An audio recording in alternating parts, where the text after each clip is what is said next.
Welcome back guys. आज हम करने वाले हैं आपकी एग्जेम्पशन फ्रॉम कैपिटल गेन। यानी पहले आपको कैपिटल गेन कैलकुलेट करना है और उसके बाद वहां से कुछ एग्जेम्पशन मिल सकती है। अगर मिल सकती है तो आप माइनस करेंगे और एग्जेम्पशन दे देंगे। बाकी जो कैपिटल गेन होगा वो टैक्सेबल होगा।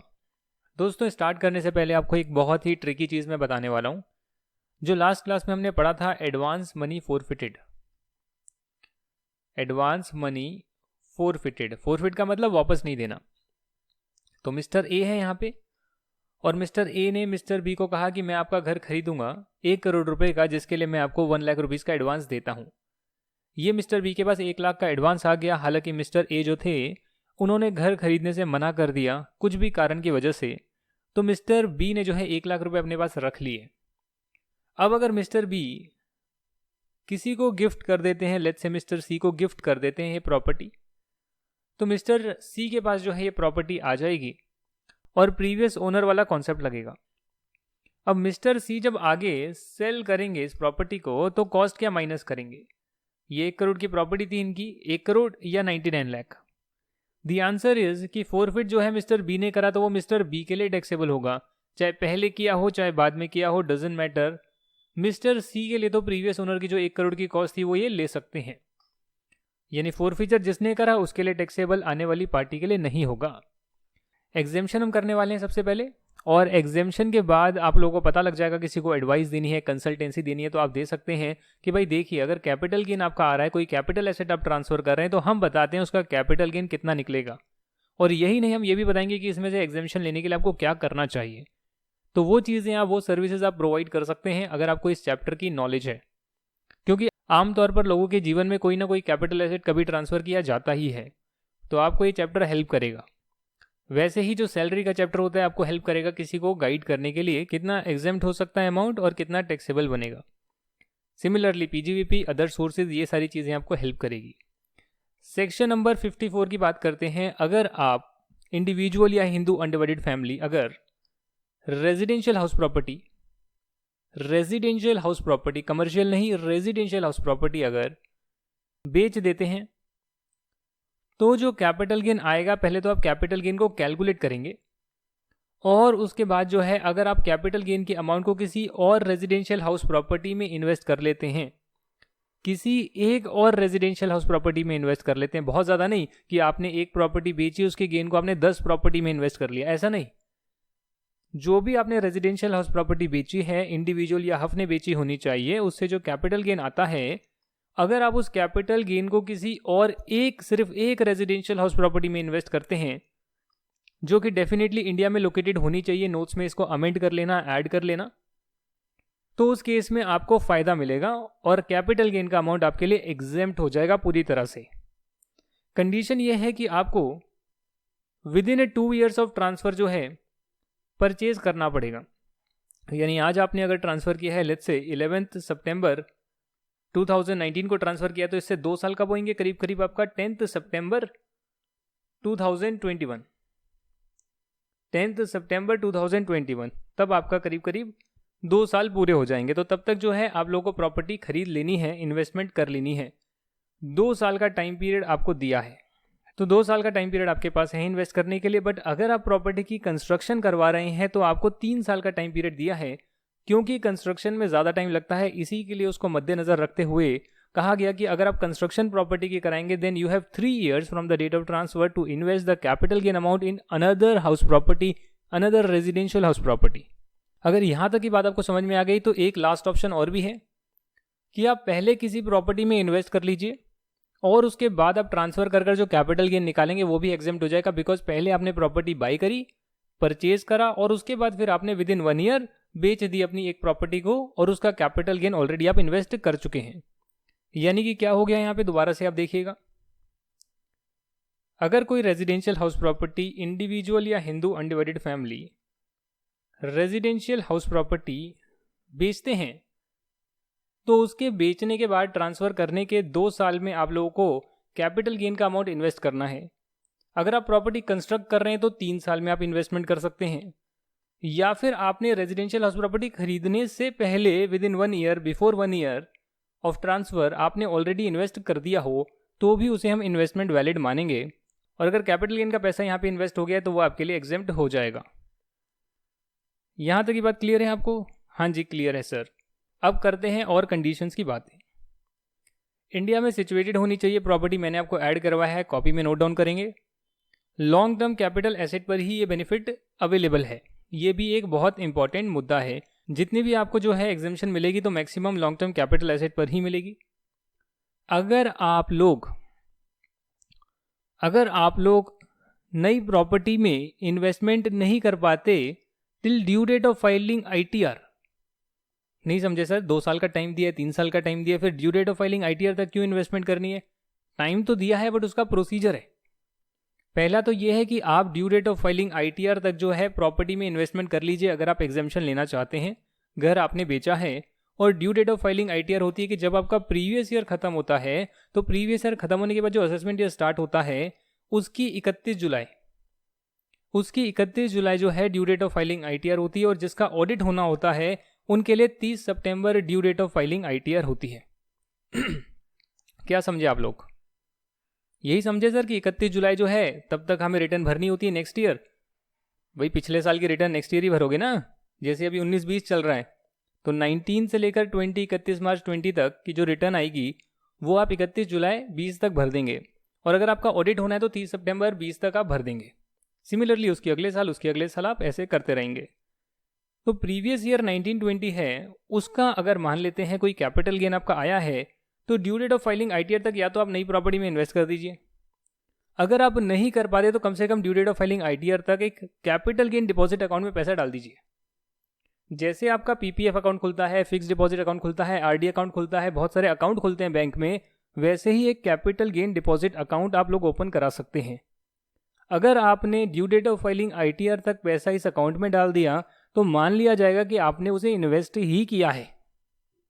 क्या मान लिया जाएगा? कि आपने उसे इन्वेस्ट ही किया है, और फिर आप जो है ये 2 साल 3 साल तक का जो टाइम पीरियड दिया है उसमें आप लोग नई प्रॉपर्टी में इस अकाउंट से पैसा निकालकर वहां पर इन्वेस्टमेंट कर सकते हैं। पर एक बार आपने कैपिटल गेन डिपॉजिट अकाउंट में डाल दिया आपको एग्जेम्पशन मिल जाएगी।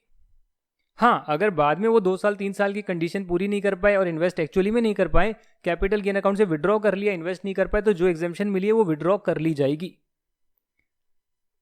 एक और लास्ट सबसे बड़ी इंपॉर्टेंट कंडीशन ये लगा दी है कि जो नई प्रॉपर्टी आप लेंगे उसे 3 साल तक आप नहीं बेच सकते हैं। जब उसका कंस्ट्रक्शन पूरा हुआ या जब आपने एक्वायर करी, 3 साल तक आप उसे आगे नहीं बेच सकते हैं। और अगर आपने ऐसा किया, अगर आपने आगे बेचा, तो जब आप दूसरी प्रॉपर्टी जो खरीदी थी जिसकी एग्जेम्पशन आपने अभी ले ली है उसे आपने 3 साल में नहीं बेचना था, बेच दिया, तो उसका कैपिटल गेन निकलेगा। अब जब उसका कैपिटल गेन निकलेगा, आपने नई प्रॉपर्टी को जो ट्रांसफर किया है, तो सेल कंसीडरेशन में से जब आप कॉस्ट माइनस करेंगे तो जो उस प्रॉपर्टी की कॉस्ट थी उसे आप कम कर देंगे जितने की एग्जेम्पशन आपने ली थी। इससे क्या होएगा? आपकी कॉस्ट कम हो जाएगी, कॉस्ट कम होने से गेन बढ़ जाएगा, और इनडायरेक्टली जो कैपिटल गेन आपका एग्जेम्प्ट किया था उस पर भी टैक्स आपको देना पड़ेगा। एग्जाम्पल के तौर पे मान लेते हैं कि आपने 10 लाख रुपए की प्रॉपर्टी जो थी वो आपने 13 लाख रुपए में बेची, तो आपको यहाँ पर जो है 3 लाख का जो है लॉन्ग टर्म कैपिटल गेन आया। ये आपने जो है करीब करीब 3 साल से होल्ड करके रखी हुई थी। रेजिडेंशियल प्रॉपर्टी बेच दी, 3 लाख का कैपिटल गेन आ गया, आप लोगों ने इन्वेस्ट कर दिया एक और प्रॉपर्टी में जो 30 लाख रुपए की थी। एक ही प्रॉपर्टी में इन्वेस्ट कर सकते थे, आपने 30 लाख रुपए की प्रॉपर्टी में इन्वेस्ट कर दिया। अब ये प्रॉपर्टी आप 3 साल तक नहीं बेच सकते जब आपने इन्वेस्ट करा है, बट आप इसे 2 साल में बेच देते हैं। जैसे ही आप 2 साल में बेचते हैं 40 लाख रुपए की ये प्रॉपर्टी को, तो जब कैलकुलेट करेंगे 40 लाख माइनस, तो 30 लाख नहीं करेंगे, 30 लाख माइनस करेंगे, 10 लाख का कैपिटल गेन आएगा, पर आप 30 लाख माइनस नहीं करेंगे। आप लोग 30 लाख में से कॉस्ट ऑफ एक्विजिशन में से जो कैपिटल गेन का बेनिफिट आपको मिला था वो वापस ले लिया जाएगा और कॉस्ट आपकी कम कर दी जाएगी, तो कॉस्ट आएगी 27 लाख, जिससे कि कैपिटल गेन आएगा 13 लाख, यानी 10 लाख की जगह 13 लाख। जो 3 लाख एग्जेम्प्ट किया वो 3 लाख यहाँ पे टैक्सेबल हो गया, क्योंकि आपने कंडीशन ब्रीच कर दी, आपने दूसरी प्रॉपर्टी को 3 साल में बेच दिया, नहीं बेचना था। यहां तक की बात आपको क्लियर है? कैसे एग्जेम्पशन मिलेगी, एग्जेम्पशन पूरी नहीं करी तो क्या होएगा, क्या कंडीशन सेटिस्फाई करनी चाहिए, वो सब क्लियर है? अगर क्लियर है तो मैं आपको एक अमेंडमेंट और करवा देता हूं जो अभी आई है। और ये अमेंडमेंट क्या कहती है कि अगर आपका कैपिटल गेन 2 करोड़ से एक्सीड नहीं करता है तो हम आपको once in a lifetime opportunity देते हैं, once in a lifetime opportunity, यानी आप एक ही बार पूरे जीवन काल में एक ही बार इस अपॉर्चुनिटी का फायदा उठा सकते हैं कि आप एक घर के बदले आप 2 घर भी परचेज कर सकते हैं। यानी एक प्रॉपर्टी के बदले आप 2 प्रॉपर्टी में भी इन्वेस्टमेंट कर सकते हैं अगर आपका कैपिटल गेन 2 करोड़ से एक्सीड नहीं करता है। मोदी जी ने इतने सारे घर बना दिए, उसे खरीदने वाला भी तो चाहिए, तो इसीलिए बेनिफिट दिया है कि आप अगर चाहें तो खूब सारा कैपिटल गेन आपका आया करोड़ों रुपए का, आप 2 प्रॉपर्टी स्मॉल प्रॉपर्टी में आप खरीदना चाहें तो भी आप बेनिफिट ले सकते हैं, बट ये once in a lifetime आपको अपॉर्चुनिटी मिलेगी। उसके बाद फिर बेचते हैं आप प्रॉपर्टी को, तो डेफिनेटली आप एक प्रॉपर्टी बेचते हैं, दूसरी प्रॉपर्टी में इन्वेस्ट करते हैं, कैपिटल गेन एग्जेम्पशन मिलेगी, पर 3 साल तक उसे फिर आप नहीं बेचेंगे, तभी एग्जेम्पशन का फायदा आपको मिलेगा। ये पूरा पूरा काम झाम है। यहां तक की बात आपको क्लियर है नहीं, बताइए मुझे। अगर है तो हम नेक्स्ट सेक्शन अब करने वाले हैं, और नेक्स्ट सेक्शन आपका है सेक्शन नंबर 54F। पहले थे 54, अब है 54F। इसमें भी आप लॉन्ग टर्म कैपिटल एसेट तो बेच सकते हैं, ट्रांसफर कर सकते हैं, बट रेजिडेंशियल हाउस प्रॉपर्टी नहीं होना चाहिए, क्योंकि उसके लिए हम ऑलरेडी कर चुके हैं क्या सेक्शन अवेलेबल है, क्या एग्जेम्पशन अवेलेबल है। रेजिडेंशियल हाउस प्रॉपर्टी के अलावा अगर आप कोई और लॉन्ग टर्म कैपिटल एसेट को ट्रांसफर करते हैं और इंडिविजुअल या हिंदू अनडिवाइडेड फैमिली इसको ट्रांसफर करती है, और कोई और कैपिटल एसेट जो लॉन्ग टर्म है उसे ट्रांसफर कर अगर आप इसे एक रेजिडेंशियल हाउस प्रॉपर्टी में इन्वेस्ट करते हैं जो कि सिचुएटेड इन इंडिया ही होना चाहिए, पिछले केस में भी इंडिया लिखना भूल गया था, वो भी सिचुएटेड इन इंडिया ही होना चाहिए, तो भी आपको बेनिफिट मिलेगा। पर जो सबसे बड़ा डिफरेंस है वो ये है कि आपको पुराने वाला जो एग्जेम्पशन का सेक्शन था जिसमें एक घर बेच के दूसरा घर लेते थे, उसमें आपको कैपिटल गेन का अमाउंट इन्वेस्ट करना होता था तो आपको एग्जेम्पशन मिलती थी। पर इस सेक्शन में ऐसा नहीं है, इसमें आपको नेट सेल कंसीडरेशन का अमाउंट इन्वेस्ट करना होगा, तब आपको एग्जेम्पशन मिलेगी। अच्छा, ये बात है। जी हाँ, अगर मान लेते हैं आपने यहां पर ये जो कैपिटल गेन आया है, ये 13 लाख का आपका घर नहीं था, ये 13 लाख रुपए का आपका लैंड होता, तो land is not residential house property. इसे बेचकर आप रेजिडेंशियल हाउस प्रॉपर्टी में अगर इन्वेस्ट कर रहे हैं तो आपको 3 लाख इन्वेस्ट नहीं करना होगा, 3 लाख की एग्जेम्पशन लेनी है तो पूरा नेट सेल कंसीडरेशन इन्वेस्ट करना होगा, 13 लाख रुपए इन्वेस्ट करना होगा। ये सेक्शन बोलता है long term capital asset other than residential house property transfer करी है इंडिविजुअल हफ ने, तो आप इन्वेस्ट कर सकते हैं किसी एक रेजिडेंशियल हाउस प्रॉपर्टी में, इंडिया में होनी चाहिए। इन्वेस्ट कब तक कर सकते हैं, वही 2 साल फ्रॉम ट्रांसफर, या 3 साल अगर कंस्ट्रक्शन करवा रहे हैं, या फिर ट्रांसफर से पहले भी 1 साल के विदिन किया हुआ है तो काम चल जाएगा। नेट सेल कंसीडरेशन का अमाउंट आपको इन्वेस्ट करना पड़ेगा, ये यहाँ पर ट्विस्ट है। और साथ में जो है आपके पास एक घर से ज्यादा नहीं होना चाहिए on the date of transfer, ये 2 कंडीशन इसमें एक्स्ट्रा लगा दी है। फर्क क्या है, फर्क सिंपल सा है, पहले आप घर ट्रांसफर करते थे पिछले सेक्शन में और घर आप लेते थे, और यहां पर आप कुछ और ट्रांसफर कर रहे हो बट रेजिडेंशियल हाउस प्रॉपर्टी ले रहे हो, तो ये फर्क है यहाँ पे, और कुछ फर्क नहीं है। बाकी सारी कंडीशन सेम है कि आपका जो है कैपिटल गेन डिपॉजिट अकाउंट में डाल सकते हो ड्यू डेट ऑफ ITR तक, फिर इन्वेस्टमेंट आप कर सकते हो। साथ ही में और कुछ कंडीशंस लगी हुई है, यानी यही तो है, आपको यही तो याद करना है कि भैया कौन सी कंडीशन सेटिस्फाई होगी अगर, तब जाकर इसका बेनिफिट आपको मिलेगा। एक कंडीशन और आ रही है, वो कंडीशन कहती है कि no new residential house property can be purchase within 2 years और constructed within 3 years from the date of transfer of original asset, and new house property shouldn't be sold within 3 years of purchase. पिछले case में भी जो नई house property है 3 साल तक नहीं बेच सकते थे, इस केस में भी जो आप प्रॉपर्टी ले रहे हैं उसे 3 साल तक नहीं बेच सकते हैं, ये कंडीशन है। पर यहां पर कंडीशन ये भी है कि एक तो आपके पास एक ही घर होना चाहिए on the date of transfer और दूसरे में आप इन्वेस्ट कर रहे हैं, और दूसरी कंडीशन ये है कि आप ये घर लेने के बाद एग्जेम्पशन को एक्सरसाइज करने के बाद अगले 2 साल तक, अगर कंस्ट्रक्ट करवा रहे हैं तो अगले 3 साल तक आप एक और कोई नई प्रॉपर्टी भी नहीं लेंगे। अच्छा, ये बात है। तो इसका मतलब ये हो गया कि असेसी के पास मैक्सिमम 2 ही प्रॉपर्टी हो सकती है, एक तो हो सकती है ऑलरेडी हो उसके पास, नहीं है तो कोई बात नहीं, और दूसरी अगर वो यहां पर ले रहा है सेक्शन में एग्जेम्पशन लाने के लिए, एक नई प्रॉपर्टी में इन्वेस्ट कर रहा है कुछ और कैपिटल एसेट ट्रांसफर करके, तो मैक्सिमम 2 ही प्रॉपर्टी हो सकती है एग्जेम्पशन का बेनिफिट लेने के विद इन 2 इयर्स और 3 इयर्स तक। अगर कंडीशन ब्रीच हो जाएगी तो उस केस में क्या होगा, कॉस्ट ऑफ एक्विजिशन से माइनस करेंगे, ऐसा कुछ होएगा क्या? नहीं। अगर इस पर्टिकुलर सेक्शन में आप लोग कंडीशन को ब्रीच करते हैं तो जितना भी अमाउंट आपका एग्जेम्प्ट हुआ है उसमें long term capital gain tax लगेगा, यानी जिस ईयर में ब्रीच हुआ है उस ईयर में आप कैपिटल गेन की इनकम में लिखेंगे कि भैया ये कैपिटल गेन है, और उस पर टैक्स भी देंगे। एग्जाम्पल देखिए यहाँ पर आ रहा है कि अगर एक लैंड को बेचा और long term capital gain 10 lakh का आया, हालांकि नेट सेल कंसीडरेशन 15 लाख की थी, तो 15 लाख रुपए को इन्वेस्ट करना पड़ेगा इस पर्टिकुलर केस में, क्योंकि आपने लैंड बेच के घर में इन्वेस्ट करा है या कोई और कैपिटल एसेट बेच के रेजिडेंशियल हाउस प्रॉपर्टी में इन्वेस्ट करा है। यदि आप एग्जेम्पशन लेना चाहते हैं 10 लाख रुपए की कैपिटल गेन की, तो आपको 15 लाख रुपए इन्वेस्ट करने पड़ेंगे। और यदि आप 7 लाख रुपए इन्वेस्ट करते हैं तो 15 लाख रुपए इन्वेस्ट करते तो 10 लाख एग्जेम्प्ट होते, अगर 7 लाख इन्वेस्ट करेंगे तो 4.67 लाख ही एग्जेम्प्ट होंगे, प्रोपोर्शनेटली एग्जेम्प्ट होंगे। इस बात का आपको ध्यान रखना है। खासतौर पे कैपिटल गेन से ज्यादा की एग्जेम्पशन माइनस नहीं कर सकते हैं किसी भी सेक्शन में, ये तो डीम्ड है सर। मैं आपको इंट्रोडक्शन में बताकर आ रहा हूं कि अगर आप मैक्सिमम एग्जेम्पशन 10 लाख की ले सकते हैं तो ऐसा नहीं होगा आप माइनस करेंगे 15 लाख, चलो भाई कैपिटल गेन का 5 लाख का लॉस आ गया। हाँ, कॉस्ट ज्यादा होगी तो लॉस आएगा, पर एग्जेम्पशन अगर आप ले रहे हैं कैपिटल गेन निकल चुका है तो कैपिटल गेन में आप उतनी एग्जेम्पशन ले सकते हैं जितने का कैपिटल गेन आया है। ये सभी सेक्शंस के लिए वैलिड है, चाहे कोई भी सेक्शन हो, पूरे एक्ट के लिए वैलिड है। अगला सेक्शन आ रहा है सेक्शन 54B, जो कहता है कि अगर अर्बन एग्रीकल्चर लैंड ट्रांसफर करे जाएगा बाय इंडिविजुअल या हफ और वो नई एग्रीकल्चर लैंड में ले लेता है with in 2 years of transfer, तो जो कैपिटल गेन आया है वो एग्जेम्प्ट होगा। क्या बोले सर आप? मैंने ये कहा कि अगर अर्बन एग्रीकल्चर लैंड ट्रांसफर किया जाता है बाय इंडिविजुअल या हफ, पिछले सेक्शन में इंडिविजुअल हफ को बेनिफिट था, उससे पिछले में इंडिविजुअल हफ को बेनिफिट था, यहां भी इंडिविजुअल हफ को बेनिफिट है। अर्बन एग्रीकल्चर लैंड, क्योंकि अगर रूरल एग्रीकल्चर लैंड है तो वो कैपिटल एसेट ही नहीं है और वहां तो कैपिटल गेन आएगा ही नहीं, कोई दिक्कत की बात नहीं होगी। पर अगर अर्बन एग्रीकल्चर लैंड जो है वो इंडिविजुअल हफ ट्रांसफर करते हैं, प्रोवाइडेड उन्होंने 2 साल तक इसे यूज किया हो एग्रीकल्चरल पर्पस के लिए, और साथ में जो है ट्रांसफर करने के बाद जो कैपिटल गेन का अमाउंट है उसे इन्वेस्ट कर देते हैं with in 2 years of transfer जिस दिन करा उसके 2 साल के भीतर आप कर देते हैं इन्वेस्ट। अगर due date of filing ITR तक नहीं कर सकते तो कैपिटल गेन अकाउंट में डाल दो और बाद में आप यूज कर सकते हैं उस पैसे को। तो अगर आप ये सब करते हैं तो आपको बेनिफिट मिलेगा, और जो अर्बन एग्रीकल्चर लैंड बेचकर ट्रांसफर कर कर पैसा आया है वो एग्जेम्प्ट हो जाएगा अगर आप दूसरे एग्रीकल्चर लैंड में इन्वेस्ट करते हैं, चाहे वो रूरल एरिया में हो या अर्बन एरिया में हो, फर्क नहीं पड़ेगा।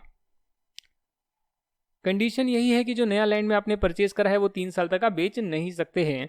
अगर आप बेचेंगे तो कॉस्ट ऑफ एक्विजिशन रिड्यूस हो जाएगी, जैसे फर्स्ट केस में मैंने आपको करवाया था। आपने एग्रीकल्चर लैंड लिया, उसे आपने बेचा, दोबारा से बेचा, एग्जेम्पशन लेने के बाद बेच दिया, 3 साल से पहले बेच दिया, तो उसका जब कैपिटल गेन निकालेंगे तो सेल में से कॉस्ट माइनस करेंगे, बट कॉस्ट में से आप माइनस कर देंगे जितने का गेन आपको पहले मिला था उसको कॉस्ट से रिड्यूस कर देंगे, जिससे कॉस्ट कम आ जाएगी, गेन ज्यादा आ जाएगा, और जो आपको यहाँ पर बेनिफिट मिला है वो चले जाएगा, because you have breach the condition ना। अगर नया लैंड आप रूरल एग्रीकल्चर लैंड लेते हैं और फिर उसको बेच देते हैं तो रूरल एग्रीकल्चर लैंड पे तो कभी भी कैपिटल गेन निकलेगा ही नहीं। तो ये एक बहुत अच्छा ट्रिक हो सकता है कि आपने पहले अर्बन एग्रीकल्चर लैंड था और उससे आप रेंटल इनकम कमा रहे हैं और एग्रीकल्चरल इनकम आ रही है बिल्कुल एग्जेम्प्ट, आप उसे बेचते हैं अर्बन एग्रीकल्चर लैंड को और रूरल एग्रीकल्चर लैंड लेते हैं तो और बढ़िया, उसे आप जल्दी बेचते हैं तो उस पर कोई कैपिटल गेन नहीं। तो ये बहुत अच्छी ट्रिक है, यहाँ पे इन्वेस्टमेंट करी जा सकती है और पैसे कमाए जा सकते हैं, बहुत ही बेनिफिट आपको रहेगा। सर यहाँ तक की बात समझ में आ गई है। इसके साथ में यार आपको एक इंपॉर्टेंट चीज़ आपको और करवा देता हूँ, आपकी बुक में गिवन है शायद, एक सेकेंड बुक देख लेते हैं।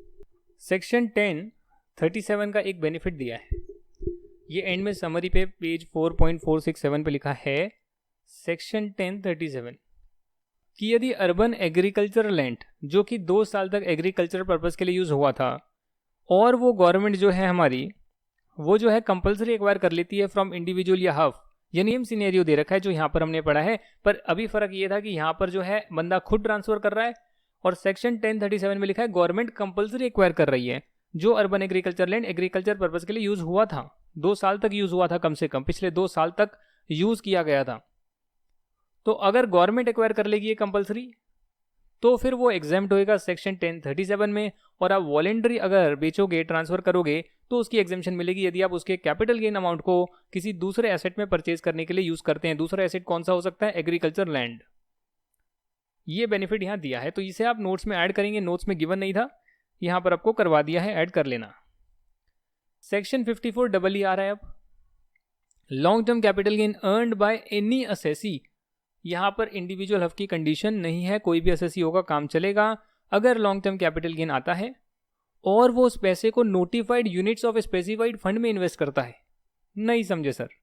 सर म्यूचुअल फंड तो पता है ना आपको क्या होता है? म्यूचुअल फंड जो है ऐसा मैकेनिज्म होता है जहाँ पे सब लोग थोड़ा थोड़ा पैसा डालते हैं और थोड़े थोड़े पैसे को इन्वेस्ट करते हैं, बदले में म्यूचुअल फंड उन्हें यूनिट्स देता है और उन पैसे से जो है कंपनी के शेयर परचेज करता है। तो आपका हर शेयर में थोड़ा थोड़ा हिस्सा होता है जिस भी पर्टिकुलर स्कीम में आपने पैसा डाला है। मैं कह रहा हूँ म्यूचुअल फंड की जगह पे जो स्पेसिफाइड फंड है जो कि स्टार्टअप्स को पैसा देने के लिए यूज़ किया जाएगा, यानी कंपनी के शेयर की जगह पर स्टार्टअप्स को पैसा देने के लिए इस फंड का प्रयोग किया जाएगा। यदि उस फंड के आप यूनिट्स लेते हैं तो फिर जो है आपका long term capital gain exempt हो जाएगा। हालांकि आप मैक्सिमम जो इन्वेस्टमेंट कर सकते हैं उस particular notified units of specified fund में जो स्टार्टअप्स को पैसा देने के लिए यूज़ किया जाता है, आप 50 लाख रुपए तक इन्वेस्टमेंट कर सकते हैं मैक्सिमम। और यहाँ पर आपको 6 मंथ्स में इन्वेस्टमेंट करनी होगी from the date of transfer, यानी due date of filing ITR का कॉन्सेप्ट नहीं है। आपने किया ट्रांसफर, 6 महीने में इन्वेस्टमेंट कर दिया, काम खत्म, काम खत्म सर। सिमिलरली जैसे आप पिछले में पढ़कर आए हैं कि आप कोई नया एसेट ले रहे हैं जहाँ पर इन्वेस्टमेंट कर रहे हैं, उसे 3 साल तक आप कहीं और ट्रांसफ़र नहीं करेंगे, अपना पैसा नहीं निकालेंगे, रिडीम नहीं करेंगे। अगर कर लेते हैं, कंडीशन ब्रीच कर लेते हैं तो टैक्सेबल होएगा लॉन्ग टर्म कैपिटल गेन और टैक्स आपको देना पड़ेगा। Assessee can not take loan और advance on the security of this units, otherwise it will be treated as long term capital gain in the year of transfer. आप लोग बड़े चलाक हैं, आप कहते हैं यार मेरा लॉन्ग टर्म कैपिटल गेन आया और लॉन्ग टर्म कैपिटल गेन मेरा 10 लाख रुपए का आया, तो एक काम करता हूँ मैं, जो भी मेरी स्पेसिफाइड स्कीम है, नोटिफाइड यूनिट्स है, मैं ले लेता हूँ। यूनिट्स मैंने ले ली है, अब क्या करता हूँ, बैंक के पास जाता हूँ, यूनिट्स को रखता हूँ गिरवी और बदले में बैंक से पैसा निकलवा लेता हूँ। उन्हें बोलता हूँ भाई यूनिट्स को बेच के अपना पैसा वापस ले लो, मुझे नहीं देना है। तो ये स्कीम करने की कोशिश करी कि आपने चलो यूनिट्स तो परचेज कर लिए, उसे 3 साल तक ट्रांसफर नहीं करना था, पर आपने क्या किया, यूनिट्स के बदले लोन उठा लिया, एडवांस उठा लिया। तो वो भी आप लोग नहीं कर सकते हैं। अगर ऐसा किया तो वो आपका ईयर ऑफ ट्रांसफर में कैपिटल गेन टैक्स निकलेगा, चार्ज होगा। यहां तक की बात क्लियर है। तो अगला सेक्शन पे मूव करते हैं, एग्जेम्पशन का सेक्शन है सेक्शन 54EC, जो कि लैंड और बिल्डिंग की बात करता है कि अगर आप लैंड और बिल्डिंग बेचते हैं, उस केस में अगर लॉन्ग टर्म कैपिटल गेन आता है, यानी कि 24 महीने से ज़्यादा आपने उसे हेल्ड करके रखा है, और ये बेनिफिट सभी एसएससी को दिया गया है, पहला इंडिविजुअल हक को था, ये सभी के लिए अवेलेबल है। तो उस केस में अगर आप उसे capital gain bonds of NHAI, यानी कि national highway authority of India, या फिर RECL, rural electrification corporation limited के बॉन्ड्स में, कैपिटल गेन बॉन्ड्स में आप इन्वेस्ट करते हैं, या फिर specified bonds notified by central government, उसमें इन्वेस्ट करते हैं, जो बॉन्ड्स जो हैं वो 5 साल के बाद रिडीम होंगे, ऐसी कंडीशन उन पर लगी होती है, तब जाकर जो है आप 50 लाख तक की इन्वेस्टमेंट कर सकते हैं और ट्रांसफर के 6 महीने के विदिन आप इन्वेस्टमेंट कर सकते हैं। आपके लिए कैपिटल गेन जो आपने इन्वेस्ट करा है वो एग्जेम्प्ट होएगा। सेक्शन 54F में जो था सेल कंसीडरेशन इन्वेस्ट करना था, बाकी सभी जगह पर कैपिटल गेन अमाउंट ही इन्वेस्ट करना है, सेल कंसीडरेशन इन्वेस्ट नहीं करना है। इफ रिडीम्ड आफ्टर, अगर आप इसे 5 साल से पहले रिडीम कर लेते हैं या फिर लोन वगैरह ले लेते हैं सिक्योरिटी वगैरह पर देकर, तो उस केस में जो कैपिटल गेन एग्जेम्प्ट किया है उस पर टैक्स तो आपको फिर देना पड़ेगा। यानी चालाकियां नहीं चलेगी, चालाकियां बिल्कुल भी नहीं चलेगी, इस बात का आपको ध्यान रखना है। सेक्शन 54D आ रहा है, एक और नया सेक्शन आ रहा है कि अगर कोई कैपिटल गेन आता है, compulsory acquisition of land and building of an industrial undertaking, government ने किसी इंडस्ट्रियल अंडरटेकिंग को कंपल्सरी एक्वायर करा। अब उन्हें जो है कोई इंडस्ट्री बनी होती है, उन्हें वो लैंड चाहिए, उन्हें अपने प्रोजेक्ट के लिए लैंड चाहिए, गवर्नमेंट कंपल्सरी एक्वायर करेगी, मुआवजा देगी। तो अगर गवर्नमेंट ने लैंड बिल्डिंग को कंपल्सरी एक्वायर कर लिया जो कि एक इंडस्ट्रियल अंडरटेकिंग का था, इसका मतलब ये इंडस्ट्रियल अंडरटेकिंग के लिए कम से कम 2 साल तक यूज़ किया जा रहा था, उस केस में आपको बेनिफिट दिया है कि जो भी कैपिटल गेन आया है उसे आप इन्वेस्ट कर सकते हैं किसी और लैंड बिल्डिंग में अपनी करंट इंडस्ट्रियल अंडरटेकिंग को शिफ्ट करने के लिए, या फिर नई इंडस्ट्रियल अंडरटेकिंग लगाने के लिए within 3 years from the date of transfer. Government ने कंपल्सरी एक्वायर करा इंडस्ट्रियल अंडरटेकिंग को, उसका लैंड बिल्डिंग भी। अब जाहिर सी बात है वहाँ लैंड बिल्डिंग आएगा तो उसे भी एक्वायर किया जाएगा। आप लोग उसके कैपिटल गेन अमाउंट जो निकलेगा उसे आप दूसरी इंडस्ट्रियल अंडरटेकिंग के लिए यूज़ कर सकते हैं, 3 साल के विदिन आप यूज़ कर सकते हैं, और आपके लिए जो है कैपिटल गेन एग्जेम्प्ट हो जाएगा।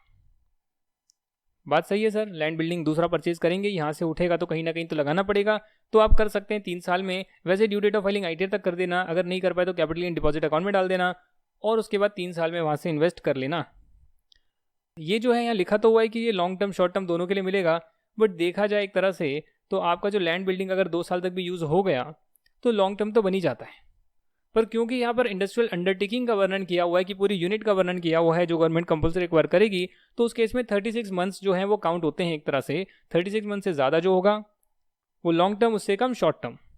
यहाँ पर बेनिफिट दोनों के लिए मिला है, शॉर्ट टर्म हो या लॉन्ग टर्म फर्क नहीं पड़ता, आपको बेनिफिट मिलेगा। और जो नई बिल्डिंग आप लैंड ले रहे हैं उसको आप 3 साल तक ट्रांसफ़र नहीं कर सकते हैं, वरना जो एग्जेम्प्ट हुआ है वो टैक्सेबल आपके लिए किया जाएगा। और टैक्सेबल करने का तरीका वही है जो हमने स्टार्टिंग में किया था, यानी कॉस्ट ऑफ एक्विजिशन को रिड्यूस कर दिया जाएगा। नया वाला जब गेन निकालेंगे तो उसकी कॉस्ट को कम कर दिया जाएगा। जो गेन का बेनिफिट आपने अभी लिया है उसको वापस लेने का तरीका है, कॉस्ट कम कर दोगे गेन ज़्यादा आ जाएगा, अल्टीमेटली वहाँ पर आपका फिर टैक्स लग जाएगा। जितनी भी एग्जेम्पशन के हमने सेक्शन पढ़े हैं, अगर आप if amount deposited in capital gain deposit account not use with in 2 years और 3 ईयर्स, तो अनयूटिलाइज्ड अमाउंट जो है उस पर कैपिटल गेन टैक्स लगेगा। आपको कहा कि आप इन्वेस्ट कर दो, नहीं तो कैपिटल गेन डिपॉजिट अकाउंट में डाल दो, due date of filing ITR तक आप लोग करते हैं। उसके बाद आप उस अकाउंट से पैसा निकालकर इन्वेस्ट नहीं करते जिसके लिए आपने एग्जेम्पशन ली थी। एग्जेम्पशन आपको पहले ही मिल गई है क्योंकि आपने कैपिटल गेन डिपॉजिट अकाउंट में due date of filing ITR तक पैसा डाल दिया, ये मान कर कि भैया ठीक है हम इसे इन्वेस्ट करेंगे। एग्जेम्पशन आपने उस ईयर में ले ली है, पर बाद में आप इन्वेस्ट नहीं कर पाते तो जो आपको एग्जेम्पशन का बेनिफिट मिला है वो वापस ले लिया जाएगा। अनयूटिलाइज्ड अमाउंट इन्वेस्ट कर दिया जिसके लिए आपने कैपिटल गेन डिपॉजिट अकाउंट में डाला था, तो कोई दिक्कत की बात नहीं आएगी।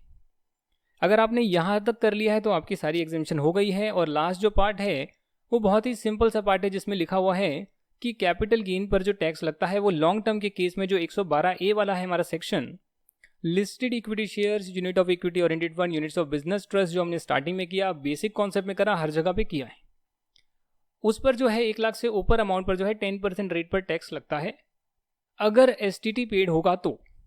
और अगर वही चीज़ शॉर्ट टर्म है तो 111A में 15% रेट पर टैक्स लगता है। ये तो आपने पढ़ा ही होगा, राइट? पढ़ा होगा ना सर, पढ़ा है ना, इंट्रोडक्शन में भी पढ़ा है, अभी भी पढ़ा है, पहले भी पढ़ा है, बहुत बार पढ़ा है। पर क्या आपको पता है कि इंटरनेशनल फाइनेंशियल सर्विस सेंटर कुछ होते हैं जिनका मेन मोटिव होता है कि जो फाइनेंशियल सर्विसेज बाहर प्रोवाइड करें, इंडिया में फॉरेन एक्सचेंज लेकर आएँ। तो अगर वहाँ से ट्रांजैक्शन करी गई है तो उस केस में अगर STT पेड नहीं भी होगा तो भी आप ये बेनिफिट ले सकते हैं। अगर ये ट्रांजैक्शंस करी गई है विदाउट STT बीइंग पेड तो भी आप इसका बेनिफिट ले सकते हैं। अगर कोई और लॉन्ग टर्म कैपिटल गेन होगा तो 20% रेट पर टैक्स लगेगा, और अगर कोई और शॉर्ट टर्म कैपिटल गेन होगा उसके अलावा, listed equity share, units of equity oriented fund, units of business trust के अलावा, जिस पर STT पेड है उसके अलावा कोई और शॉर्ट टर्म लॉन्ग टर्म होगा तो लॉन्ग टर्म में 20% और short term normal slab rate के अकॉर्डिंग या फिर जो भी टाइप ऑफ पर्सन के हिसाब से होता है उसके हिसाब से टैक्स लगेगा। दोस्तों जो ये STT पेड वाली चीज़ें हमने अभी करी है ना, जिन पर बेनिफिट दिया गया है लोअर रेट का, अगर STT पेड होता है तो, हाँ इंटरनेशनल फाइनेंशियल सर्विस सेंटर है वहाँ पर STT पेड नहीं होगा तो भी बेनिफिट दिया गया है। उन केसेस में जो है हायर सरचार्ज की जो रेट अभी अनाउंस करी गई थी 25%, 37%, वो उन कैपिटल गेन की अमाउंट पर नहीं लगेगा।